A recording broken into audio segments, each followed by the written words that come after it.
नमस्कार, good evening, शुभ संध्या। घड़ी में रात के 8:30 बजे और अपने वादे के अनुसार हम हाजिर हैं आपका अपना खेल कार्यक्रम स्पोर्ट्स कैन लेकर। मैं हूं आज आपके साथ धर्मेंद्र और आज के हमारे मेहमान हैं वरिष्ठ खेल पत्रकार संजीव कुमार। संजीव, स्वागत आपका। नमस्कार, बहुत बहुत धन्यवाद। संजीव, कुछ खेलों से ऐसी खबरें आई हैं जहां पर युवा खिलाड़ियों ने बहुत ही प्रभावित किया है। जैसे हम अगर स्क्वाश की आज बात करते हैं, अनाहत सिंह ने बहुत ही जबरदस्त प्रदर्शन किया है और बैडमिंटन में तानिया हेमंत ने खिताबी जीत हासिल की है। बिल्कुल, देखिए ये अनाहत सिंह काफी कम उम्र से 12-13 साल की उम्र से ही सुर्खियों में रहती हैं और अच्छा कर रही है। अभी सीनियर लेवल पे भी उन्होंने बहुत इंटरनेशनल टूर्नामेंट में अच्छा किया है। तो ये जूनियर जब अच्छा करते हैं तो बहुत खुशी की बात होती है और ये बताता है कि हमारी जो बेंच स्ट्रेंथ है बहुत ही अच्छी है। हम आपके साथ इस खबर पर और तमाम खेल खबरों पर करेंगे चर्चा, लेकिन पहले अब सुर्खियां।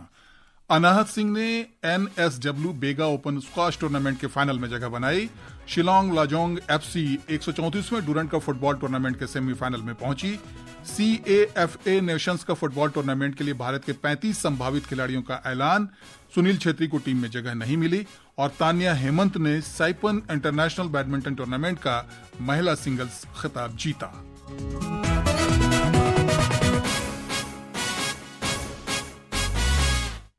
तो शुरुआत करते हैं आज स्क्वाश से। ऑस्ट्रेलिया में भारत की अनाहत सिंह ने मिस्र की नूर फागी को कड़े मुकाबले में हराकर NSW Bega open squash tournament के फाइनल में प्रवेश कर लिया है।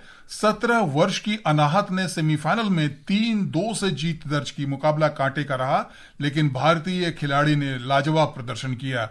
PSA कूपर फाइनल में पहुंचने वाली पहली भारतीय अनाहत का सामना अब मिस्र की ही हबीबा रानी से होगा, जिन्होंने 5वीं वरीयता प्राप्त भारत की आकांक्षा सालुके को 3-1 से हराया।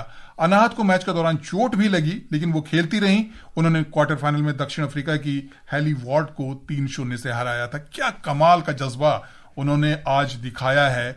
एक तरफ उनको चोट लगी हुई थी और स्क्वाश जैसा इतना फास्ट गेम, उसमें चोट के बावजूद एक अपने से बेहतर उम्र की खिलाड़ी के साथ साथ हम कह सकते हैं अनुभवी खिलाड़ी को कड़े मुकाबले में 3-2 से हराना बहुत बड़ी जीत कही जा सकती है। देखिए, काफी समय से अनाहत मेरा ख्याल है, जैसा मैं बता रहा था, 12-13 साल की उम्र से ही वो काफी स्क्वाश में अलग अलग टूर्नामेंट्स में नेशनल लेवल पे, इंटरनेशनल लेवल पे अच्छा कर रही थी।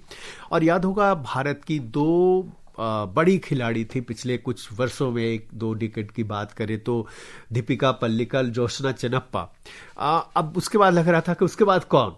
अनाहत सिंह ने 12-13 साल में ही संकेत दे दिया था कि वो इस पोजीशन पे आ सकती है। लेकिन कई बार ऐसा होता है कि जूनियर प्लेयर जो है जूनियर लेवल पे तो बहुत अच्छा करते हैं, लेकिन सीनियर लेवल पे थोड़ा उनका प्रदर्शन अच्छा नहीं होता भारतीय प्लेयर्स का। लेकिन इन्होंने कम उम्र में भी, अभी 16-17 साल की ही हैं, सीनियर लेवल पर भी जाके और लगातार इंटरनेशनल सर्किट में खेल रही हैं।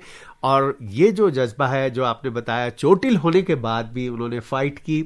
और इजिप्ट की जो प्लेयर्स होती हैं बहुत ही अच्छी होती है, चाहे मेल और फीमेल हो, तो वहां पर उन्होंने चुनौती देते हुए और अगले राउंड में जगह बनाई। ये बहुत बड़ी बात है और ये बताता है कि उनके अंदर जज्बा कितना है। और उम्र कम है उनकी और आगे आने वाले समय में इनसे और अच्छे नतीजे की हम उम्मीद कर सकते हैं। बात अब फुटबॉल की। शिलोंग लाजोंग FC 134वें डूरंट कप फुटबॉल टूर्नामेंट के सेमीफाइनल में पहुंच गई है। शिलोंग में आज पहले क्वार्टर फाइनल मैच में उसने इंडियन नेवी FT को 2-1 से हराया। सुनते ही रिपोर्ट। ग्रुप मुकाबलों में अविजित रही इंडियन नेवी फुटबॉल टीम अपनी जीत का सिलसिला अंतिम 8 के मैच में कायम नहीं रख सकी और बेहतर खेल दिखाने के बावजूद उन्हें शिकस्त का सामना करना पड़ा। पूरे टूर्नामेंट में अपने खेल से प्रभावित करने वाली इस टीम ने शिलोंग लाजोंग के घरेलू समर्थन के बावजूद बेहतरीन फुटबॉल का प्रदर्शन किया। अपने सटीक आक्रमण की बदौलत इंडियन नेवी ने विजय मरांडी के लाजवाब गोल की बदौलत बढ़त बना ली। हाफ टाइम तक उसकी ये बढ़त कायम रही। हालांकि हाफ टाइम के बाद मेजबान टीम ने आक्रामक अंदाज में वापसी की। डेमेट ने गोल कर शिलोंग लाजोंग को मुकाबले में बराबरी दिलाई। इसके बाद उसके समर्थकों का उत्साह दोगुना हो गया। स्टेडियम में हर तरफ से समर्थन के लिए उठते स्वर के बीच इवर ब्रिगटनसाना को गोल पोस्ट के पास खतरनाक तरीके से रोकने की गलती इंडियन नेवी के डिफेंस ने की। इस पर रेफरी ने पेनल्टी दिया। ये मौका मेजबान टीम को बढ़त दिलाने के लिए काफी था। साना ने ही इस पेनल्टी पर गोल किया, जिससे शिलोंग की बढ़त 2-1 की हो गई। उसने इस बढ़त को अंतिम सीटी बजने तक कायम रखा और डूरंड कप के 134वें संस्करण के सेमीफाइनल में पहुंचने वाली पहली टीम बन गई। Akarshita Singh, sports scan.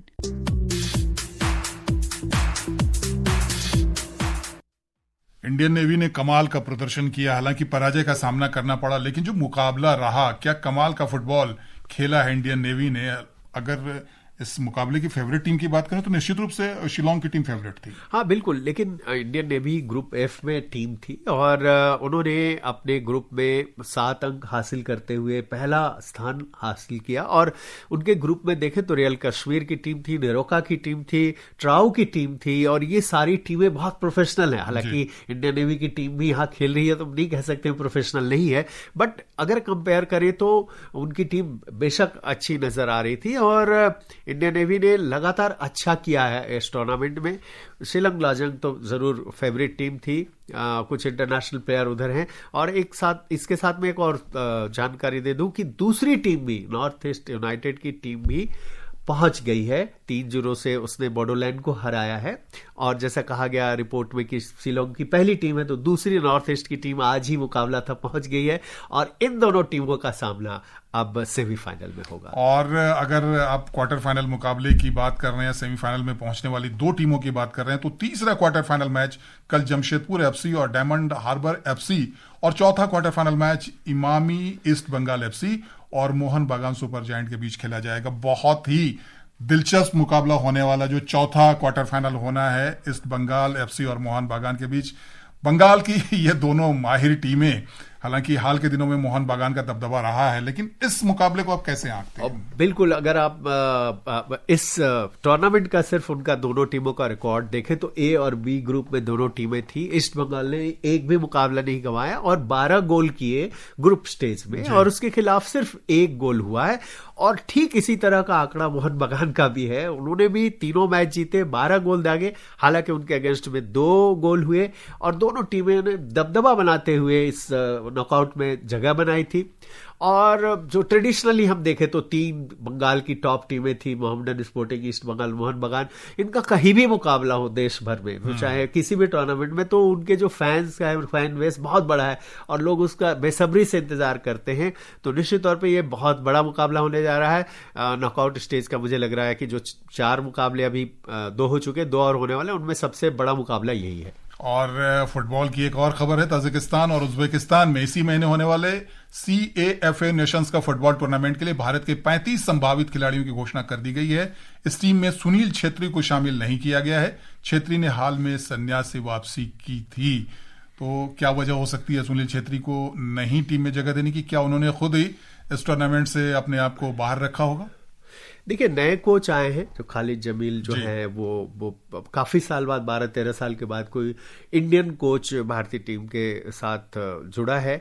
और अभी तक जो मुझे लग रहा है कि ऐसा कुछ बताया नहीं गया है कि जो AIFF ने, ऑल इंडिया फुटबॉल फेडरेशन ने 35 नाम उसमें दर्ज किए हैं, तो उसकी वजह क्या है अभी हम ऑफिशियली तो नहीं बोल सकते, लेकिन मुझे नहीं लगता है कि उनको ड्रॉप किया गया होगा। हो सकता है सुनील छेत्री खुद ही उस स्थिति में नहीं होंगे कि वो खेले, तो उन्होंने जिस तरह से उनको संन्यास के बाद कहा गया था कि आप कुछ दिनों के लिए आए, हो सकता है कोई बातचीत हुई होगी कि अब मैं थोड़ा ब्रेक लेना चाहता हूं, मैं हर एक मैच नहीं खेल सकता उम्र को देखते हुए, और जो फिटनेस लेवल, हालांकि बेस्ट अभी भी सुनील छेत्री हैं।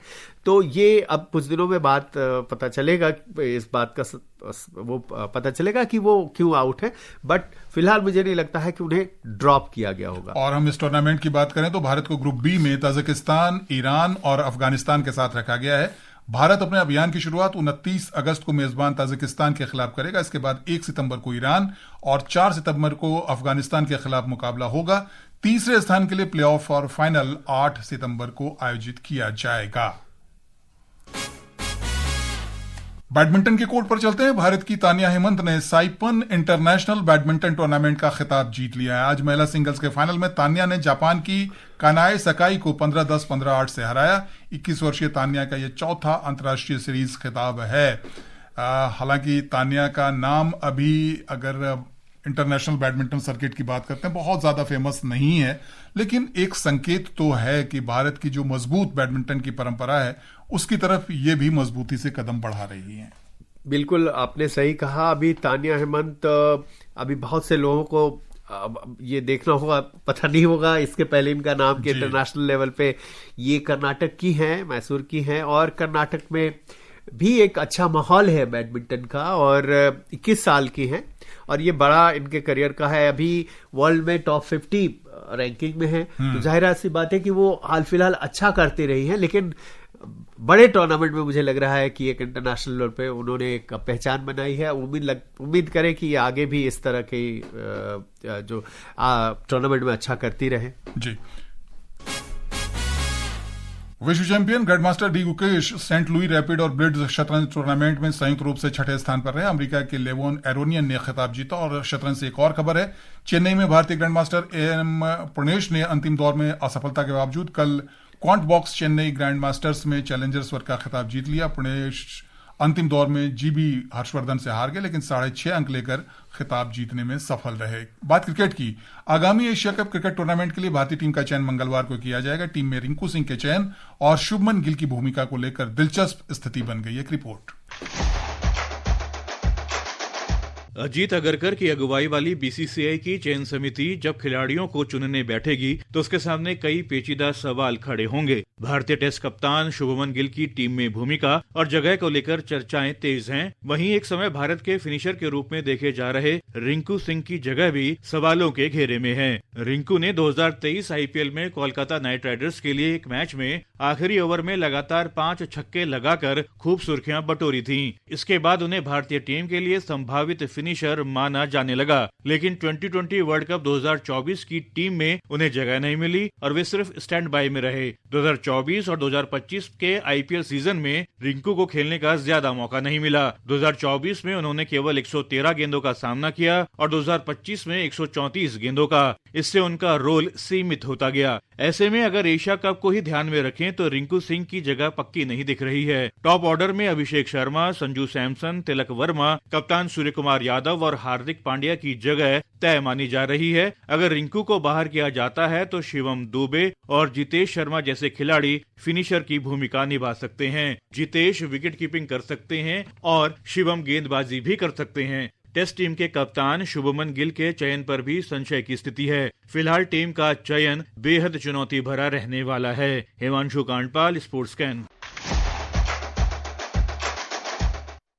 रिंकू सिंह, शुभमन गिल और श्रेयस अय्यर, इन तीनों को टीम में कैसे शामिल किया जाए, सचमुच बड़ी चुनौती होगी। देखिए, गिल का तो मुझे नहीं लगता, जो जिस टॉप ऑर्डर में खेलते हैं उनको आप नीचे खिला नहीं सकते हैं, और वहां पर जो जगह है अभी मुझे दिखती नहीं है, क्योंकि इसके पहले की जो टीम थी उसमें जो प्लेयर्स को आप देखें, सूर्य कुमार यादव है 4 नंबर पर, तो मुझे नहीं लगता टॉप 2, 3, 4 में इनकी जगह बनती है।